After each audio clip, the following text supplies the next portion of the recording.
Alright. What's up, everybody, and welcome back. Future, down here in the bottom left side of the map, up against Trigger in the top left. And it's another episode from the bloody training house that led to Clem's World Championship. That's right, for those who don't know, Clem, before winning the World Championship, stayed in Korea for a month or two in an Airbnb he hired along with Australia, Future, Trigger, and a bunch of other players. And these guys were all grinding the ladder out, playing custom games with each other, and really just getting into that pinpoint perfect shape right before the World Championship, which led to Clem only dropping maps to Reina in that entire tournament. No maps to anybody else, not a single map outside of the two he dropped to Reina. And I really think part of the kind of joy there of him playing in the house not only is just Clem being a freak, but it was also being alongside guys like Future. Future is so creative as a player. He's one of the cleverest Terran players who often, when he's playing against the very best in the world, right? We see Future versus Dark in the weekly cups, doesn't usually take down the top 5 to 10 guys in the world, right? Because they're just so clutch at getting out of trouble. But oh my god, does he put himself in good positions? And anyone outside of the top 10 can die at any moment to Future. Not to mention, I mean, he'll still take maps off those guys in the top 10. He'll take maps off Dark every time he plays him. He'll catch people with surprise 6 Banshees, comes in, kills all the queens, and just wins the game. And against Trigger, I can't wait to see what he's got in store for us, because Trigger is a very good Protoss, and not only a very good Protoss, he's a Protoss who excels in PvT specifically, because Trigger has played so many online tournaments against Beyond over the last years when he's been developing as a player, and as a relative newcomer to the scene, Trigger has basically excelled and made a name for himself in this specific matchup. Now, so far, this looks really normal. It's just a Reaper expand. But with Future, there's always some twist, and it's not always super duper fancy. Sometimes it is absolutely crazy, let's be real. He might just build a barracks blocking your expansion. Sometimes he does look like the kind of pro gamer incarnation of Florencio at the moment. But other games, you know, he's capable of playing a relatively standard looking style as well. Now, is this a gas first? Oh, this is gas first. So this was gas first into Reaper expand with a quick reactor. So he's got no other units building. An early adept or zealot pressure could maybe be a problem, but that's why he's scouting for proxies right now. He's looking around, making sure there's nothing going on. Trigger on the other side has gone for an adept into a second adept. Pretty standard playstyle. And he's going to be rallying down to his natural just now. So the Reaper's going to go for that jump-in ledge. The Adept has left. Second one will be out shortly, and a Twilight Council goes down. Now, as I said, that Adept could potentially cause trouble, but as long as you get the command center finished and you run this SCV back to the high ground, keep dropping mules in the main base for now, and wait for this factory to get out some units. This is going to force Trigger to be incredibly respectful. You can see now the Adept's coming in. SCV should be running. Ooh, he's just going to hide it, is he? Okay. Now, he's going to build another SCV, because if you make an orbital, you need to unload the SCV from inside before you do that. And we've got 2 Hellions on the way, Starport coming in, as well as a Tech Lab on the barracks. So it looks like it could be a Hellion Banshee opening, which is not too crazy, really. I mean, it's obviously a big commitment, Banshee against Protoss. They have very good detection sources. Oh, he's going to commit. Hellions will pop, though. Reaper, almost dead. And, that's the shade in. That's kind of unfortunate, because this forces him to stay back for now. So, Future's going to have to pull back a little bit. He's got that depot raising. 2 more Hellions are on the way. These Adepts should probably be leaving for Trigger so that he doesn't risk losing any units. Blink coming up. Second gateway as well. So Robo, 2-gate Blink. I mean, that should be perfectly fine. I feel like this is a good position to be in for Trigger. And I'm looking at this as a Future fan and a bit of a Future stan, to be honest, and going, what do you do here to make this not feel awkward? He's going to go Cloak Banshee. Okay, so he's going to go Cloak Banshee. This map's amazing for it, because look at this main base. You can fly in from the left, go all the way around the top of the base, and go to the very back. So there's about 1 billion different air angles you can poke in from. So if your opponent doesn't have a Stargate, it's really hard to defend.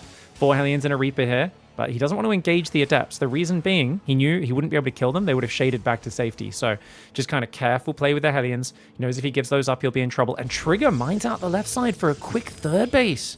Very cute. Hellions take a bit of damage probing the ramp, but they're not able to get in for any direct damage. First Banshee, where is it, guys? Where is that first? Is this the first one? Oh, this is only the first Banshee. I thought it would have popped out by now. Siege tanks on the way as well. Ooh, it's so weird, guys. I've swapped from a 4K to a 3K monitor recently, and I'm it's kind of funny because I feel like the perspective is the same, but I also kind of feel like I'm closer to everything. I don't know. You guys ever have that experience, I guess, when you swap monitors, right? You change out your resolution. I was playing on 1080p for the longest time. Then I went to 4K for the last year, and now I'm back down to 1440p, which actually seems to be a nice middle ground. Banshee coming in. Okay. Wait, where's the observer? Oh, it was moving out. Oh, yeah. Okay. But no actual kills. Only one probe. And I mean, this just is kind of awkward now. You got second and third barracks, engineering bay coming down. Future does know about this left side base, though. That could present a nice push angle. Like, this is a nice choke point, maybe, or maybe even behind these rocks. Like, if you get tank siege down here, you could maybe cover that choke point from the low ground. I don't know if that's a thing. I mean, there's only 2 siege tanks right now, 2 Banshees, 4 Hellions. What's interesting is when I play Hellion Banshee, I try to throw these units away to get probe kills because I don't think of them as good units later on. Future seems to be oddly patient. And I mean, he's clearly mining out this left side. So he's setting up for that push on the left. He's got Stim on the way. He's going to wait for Stim, Shield, maybe even Concussive. Medevacs coming out. Maybe just 2 Medevacs into Vikings. Because if you think about it, it is against Colossus play. I'm not sure if he knows that, though. Does he know about the Robo Bay in the main? Yeah, he saw the Robo Bay go down. So if you know it's going to be Banshees and you're doing like one big committed push, you could just skip the third command center, right? Make just 2 Medevacs because you don't need a massive amount of healing. And then you can do it from there. Hellion's going to dive. Oh, Trigger's out of position. The Hellions weren't going to be that useful in a big fight. Super worth it. This move's massive. Oh, he does kind of get surrounded by the probes. Could be an issue, but oh man, he's getting nice damage, isn't he? He's getting very nice damage. Hellions and Reapers taking a fair bit of damage. Does take out 6 probes. 1 had already died, but this also opens up this opportunity at the same time. He gets a bit of panic out of Trigger. The Banshees in the back, this is what I was talking about. They can come in from literally any side and they can hide in any direction. There's so much dead space to hide in behind this third command center goes down. Future's actually just playing a macro game, guys. I kept expecting an all-in because I think of him as such a specialist player. And yet in this game, he's actually just like, you know what? I'll just use Hellion Banshee because it's hard to deal with on a map with a wide ramp and lots of airspace.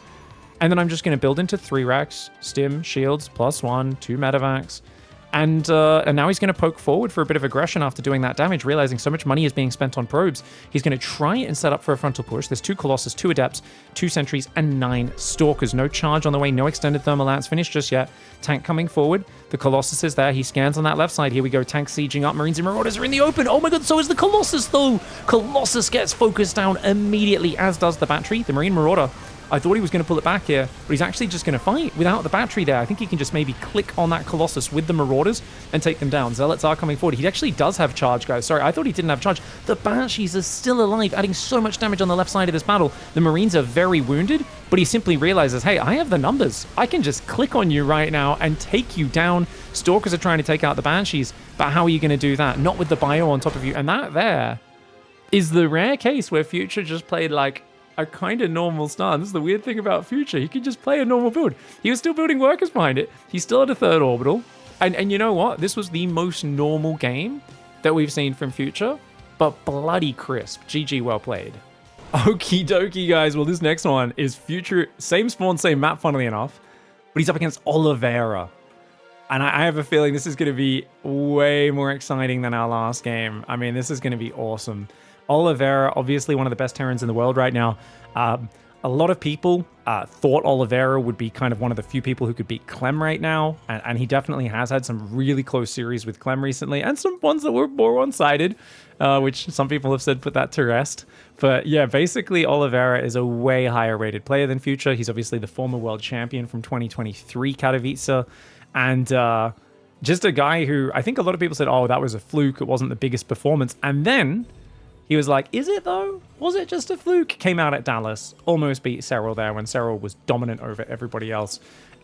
He's actually amazing. Like Oliveira, he's really good against Raynor. He's beaten him in a bunch of big tournaments.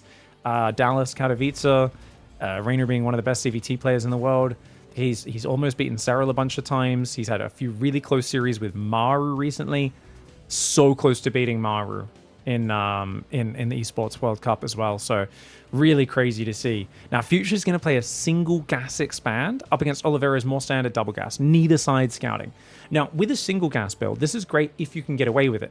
Problem, how do you defend on this map? Because you've got this giant area on the left of your main, you've got this area down here they can drop or push you, and you've got, you know, all this huge area around the back. So Future's playing quite a greedy build, and he's going reactor first as well. Oh my lord, his greed knows no bounds. Now, I think what you want to do with this is build your command center and then bring your second SCV down immediately, right now, and wall off the ledge. Yeah, you see how he's clicked it down here? So the reason is because the Reaper, if it can jump up here, it's going to get in your base so early. Your reactor's like barely going to be finished. So he's going to build the depot there. Now, a lot of players like to build 2 Reapers. If you want to be crazy greedy, you could go 2 Marines here. Marines are cheaper than Reapers. They build faster, but of course, they don't have the same maneuverability. So to go reactor first into Marines, I didn't really think he was going to do it. This is something I like to do, and I can get away with it because I'm not playing pro gamers more often than not. If I'm playing a 6K Terran, I usually wouldn't try this because I know they're just going to run circles around with the Reapers. But I guess he figures if that side's walled off, they can jump up here or run up here. So Marines, even with their less mobility, are actually quite decent. He goes straight for the factory, doesn't even build a 3rd and 4th Marine. And Oliveira, he doesn't know what's going on because a lot of players don't scout early in TVT. So you can sometimes just get away with this extreme greed. Now, there is still going to be earlier tech units, right? There's already Hellions building. We should see a starport soon. Cyclones, Matavacs, or Tanks and Banshees will come out way faster for Oliveira. And for now, it's actually double Reaper production. So he's going double Reaper and Hellion, which means he could go for like, if he builds another Hellion and 2 more Reapers, that's going to be a 5 Reaper and 2 to 3 Hellion pressure. This is a very scary attack. Yeah, and Starport goes down. This is an old school one. I used to do this all the time. I'm trying to... Was it Cure? I feel like it was Cure who I copied this off. And... Okay, he's swapped to Marines. Okay, he's not going crazy on it. He's going to go 3 Reapers, 2 Hellions.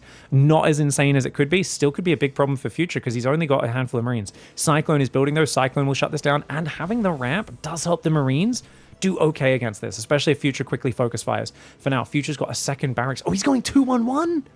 He's going 2-1-1, guys. It's a hyper-efficient 2-1-1 because this map's really good for double drops. Okay, he focus fires, does Future, gets rid of 2 Reapers already. The grenades from the Reapers, though, very powerful. Good pullbacks, though, for Future. And to get high ground vision, you're going to need to move into range of those Marines. So Future holds on there. What's he lose? 1 Marine for 2 Reapers, and he's going to be going quick medevac. See, he's got Starport. Reactor should go down there for the swap over. So he's going to hit a very, very efficient 2 barracks, 16 Marine stim timing drop against an Oliveira who's only just now making like medevacs and cyclones. So you've got a worker advantage and you're going to have a potential kill timing with your double drop. Oliveira is going to have to like really slow down and turtle up, which is bad on this map because remember what I was talking about? How do you defend? So I was thinking of Future being the defensive player because of the fast expand, but he's already defended the opening pressure. This drop was delayed a bit because of the double Reaper production. So maybe an unfortunate build choice for Oliveira against what Future was doing. That's what happens when neither side scouts. There's always a little bit of luck in terms of how the builds match up. And now Oliveira sees a lot of Marines. So he's going to realize what he's up against. He's actually building 2 medevacs. Oh, Oliveira, he should cancel those and build Vikings. So he was going for an all-in, guys. He's going for a Marine tank drop. He was going to drop 2 tanks, a bunch of Marines, and whatever Cyclones and stuff he has left from the other game. He was going to try and boost in, drop inside the main, siege up, and look for like a sneaky win condition where Future's on the natural. This is like a very kind of committed, crazy build order. Sometimes players do this because like people just don't expect you to drop Marines and tanks in someone's base pre 7, 8, 9 minutes, right? They're more thinking about, oh, it's a Cyclone drop, it's a bit of Raven harass, tank Raven pushing the front, that sort of stuff. And he actually sneaks out just past the drop. Oh, okay. I mean, Oliveira, if he unloads these medevacs, nobody's moving out. Okay, both players are YOLOing each other right now. Future's YOLO, I think, is better, though. Oh my god, they fly right past each other. He's going to boost straight in. There's nothing to defend. The SCVs are being pulled to fight this as quickly as possible. The Viking is there as well. Oh, I like the unload on the low ground. I love the unload on the low ground. Stimming the Marines as they pop out there. Yes, the medevacs will go down, but so well the SCVs. Good starter step here for Future. At the same time, he's getting hit by a counter drop. He has his own siege tank up in that main base with the SCV pull as well. He does almost kill one of the tanks of Oliveira. Does shoot down one of the medevacs. The Marines do so much damage. The SCVs have all gone down. And what a poop shoot of a game. Dude, this is this what Korean ladder was like in the lead up to Esports World Cup? Apparently it was. Apparently it was just absolute madness. Players knocking each other out left, right, and center. These guys are killing a lot of SCVs, but Future ran a lot of them away. He's on 46 against 8 workers. If this game slows down at all, it's going to favor him massively. But Oliveira gets back in the main base. Uh-oh, he's not ready for it. He has stim, Oliveira doesn't though. So he stims a few of his Marines. The SCVs are on top. Those SCVs trying to pull away, they get saved. And it's like, yeah, you're losing mining time on your natural, but you're not really losing anything else, right? So I think Future's got this one in the bag. Oliveira will no doubt GG momentarily because he's only got nine workers. So staying in this game would be the cope of all copes. I think we could 2 times speed it from here and take a look at this. But this was kind of different. So the last episode that you guys saw of Future's games, he wasn't playing like top pro gamers. They were like 6K plus unknown players, right? Other than, actually, he played that ZVT versus Nikic, who beat me yesterday in the Weekly Cup, by the way. I took the first map off him, and then he destroyed me after that. Very good aggressive Zerg. Oh, the Viking intercept. Okay, let's watch that one more time. Okay, yeah. For this one, playing against the at the time of this game, the reigning world champion Oliveira, and against Trigger, a very good TVP player who narrowly missed out on being in that world championship. Good to see. So this is like, I think, a cool bit of flavor for you guys to add to the future lore. Not only is he out there taking maps off Dark and Sue in these big tournaments and having close matches with the very best players, but he's also butchering them on the ladder in quick, brutal 7-minute games, especially when it's on weird creative maps like Amphion. I love this build order for him. The reactor first with the depot there, because I think of this as a map where you've got to be more afraid of Reapers because they get there so quickly. But he's like, no, if I just block it with the depot, like I can actually be really greedy and go 1 Rax expand plus reactor first. It's such a greedy build, but it's so streamlined, because if you just think about how this build works, I mean, I know this is a bit of TVT nerdery for anyone who doesn't, you know, play Terran. You might not be as excited by this, but Marines don't cost any gas. So off of a single gas, he's able to get into, I mean, he could go factory off this. He doesn't have to go second barracks, but he's able to defend with just Marines. And then all of his gas goes to Stim, factory, starport, reactor, medevacs. And you can see, I mean, he takes the second gas quite late because you just don't need it any earlier than that. And your whole build is get early sick mineral income and then use minerals also to defend. Something normally Terran is all about spending lots of gas on all these tech structures early, these Reapers, using that to defend. When you can get away with something like this, it feels genuinely so powerful. And there's a reason why, right, in my like beginner builds, my bronze to GMs, there's a lot of reactor first Marine production, because it is kind of the best way to just get lots of things that shoot and do damage very early. And it's less fragile, right, than things like Reaper Hellion. So hats off to him. The moment he deflected this first pressure with quick focus fire, got rid of 2 Reapers for only 1 Marine, Oliveira's opening was just, oof, fell really flat. GG, well played, Future. Thanks for watching, guys. See you next time.